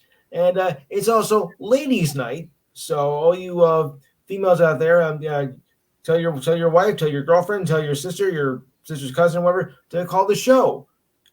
Being that Mother's Day, 512-543-462 is the number. Guys, you're welcome to call, of course, but you must dress in outfits that Clear wore and match to get in. No, I'm kidding. Is it too Clear? Lou, did I see Betty wanting to host an all-female sports That's podcast? the process, yes. I hope she gets it. I hope she does it. I So think do she'll I. do very well with that. I really Yes. do. I hope she does very well with that. So yeah, definitely hope. Details later. If you talk to her, Lou, let her know that hey, I'm pulling for her. And hope My she- vote's in already. My vote's in. Okay, cool. It's me too. I voted for her to get that show. Yes. I hope Yes. Kevin gives it to her. I hope Kevin lets her run with it and see Yes. where it He goes. deserves it. Um, He brought me here. yeah. Other than that, guys, we will be back again on our normal 8:00, talking sports. We do, guys, through the year have fun shows like the one we had last week with the draft. We do take nights off sometimes, but we also we'll go ahead and we will, We do holiday shows too. Yeah, we don't take a lot of the major holiday like 4th of July, Thanksgiving. Some of them we do, but like Memorial Day, 4th of July, Labor Day, we'll be here for those. So sometimes we debate. Sometimes we debate things and stuff. We don't always talk about the sports topics that are going around. Well, sometimes we'll debate things, but we'll be back again, guys. Again next week at 8 p.m. talking again. We'll review, the WWE pay-per-view. We'll go over the NFL schedule. Obviously, that comes out next Thursday. We'll go over the Kentucky Derby after it happens on Saturday. And anything that pops up, guys, I'll go ahead and start putting it together for next week. But again, we thank everyone who tuned in tonight, whether it's on here or if it's on YouTube. Our YouTube channel is The Walker Report. Please head over there, guys, and share, and subscribe. It would be great. We're trying to build that over there as well. But like I said, I want to thank Lou and Adam. Thank you guys again for making this show so fun on Thursday nights. Thank you. We will be back. A shout out to the men and women of our armed services.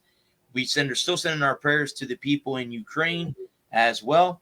Until then, guys, everyone, have a good one. Be safe. Have a great weekend. Happy Mother's Day to all the moms out there. Happy Mom's Day. It's a sad day for me. It's a day that I got to choke the tears back. But all the moms out there, whether they're in heaven or they're down here on earth, happy Mother's Day to all of you. Until then, peace. Good night, folks. Hey, Brad, real quick. I know you got to get going. You can't.